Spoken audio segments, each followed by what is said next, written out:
fond, je m'appelle Éric Demers, je suis animateur de vie spirituelle et d'engagement communautaire ici à l'école L'Envol. Puis dans le fond, avec M. Richard Proulx, ça fait maintenant plus de 10 ans qu'on fait le programme Ambassadeur de la paix. Ouais. Et c'est quoi votre position par rapport au programme, dans le fond, de supervision? D'abord, c'est du recrutement. Donc, en début d'année, au mois d'octobre, on propose une programmation d'activités aux élèves. Parmi ces activités-là, il y a le programme d'ambassadeur de la paix, son R2 et son R3. Fait que mon premier rôle, c'est de recruter des élèves à qui j'ai présenté le projet, qui ont de l'intérêt pour ça. Dans un deuxième temps, de les accompagner à travers les formations que Richard Proulx va leur offrir.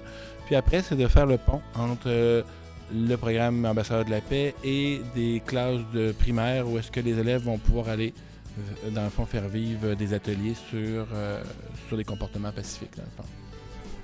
Qu'est-ce que vous avez remarqué par rapport aux jeunes qui suivent ce programme-là, par rapport à l'évolution qu'ils ont par rapport, dans le fond, à travers le programme? D'abord, le programme Ambassadeur de la paix, c'est bien parce que ça permet à des élèves peut-être déjà un peu sensibilisés, dans le fond, aux besoins que notre société a au niveau du respect, au niveau des comportements pacifiques, ces choses-là, de se trouver un créneau, de se trouver une façon de s'impliquer. Beaucoup d'élèves qui ont de l'intérêt aussi pour le monde de l'enseignement, qu'ils vont se servir de ce véhicule-là, Ambassadeur de la paix, pour aller voir comment ils se sentent, comment ils se comportent devant une classe, parce qu'ils ont de l'intérêt pour ce type d'expérience-là.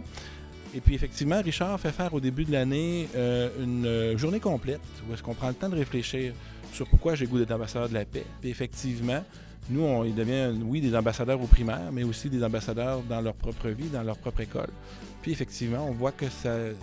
Je pense que c'est quelque chose qui peut être marquant à cet âge-là de leur vie, de dire, ben moi, je me positionne par rapport à la non-violence, à la paix. Je pense que c'est vraiment une bonne chose. C'est quelque chose que vous pensez qui les suit par... Sûrement, parce qu'ici, on est une école de premier cycle, donc 12, 13, 14 ans. Puis ça nous arrive de croiser des élèves après le secondaire, du secondaire. Puis je pense entre autres à une élève cette année qui a reçu le prix du lieutenant-gouverneur. C'est une ancienne élève qui a fait le programme Ambassadeur de la paix. Ouais.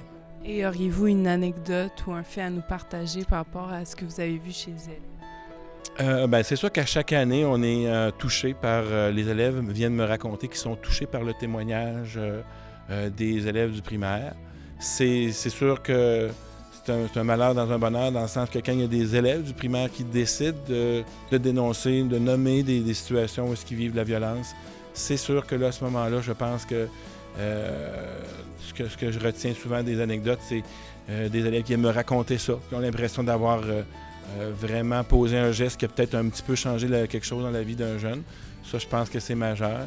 Puis, c'est surtout que je retiens. Ce qui peut être drôle aussi, des fois, c'est que des élèves qui s'annoncent pas nécessairement comme des ambassadeurs de la paix, que dans leur langage, que dans des choix de vie, on sent pas ça. Puis finalement, ont de l'intérêt, puis que tu vois que ça influence aussi.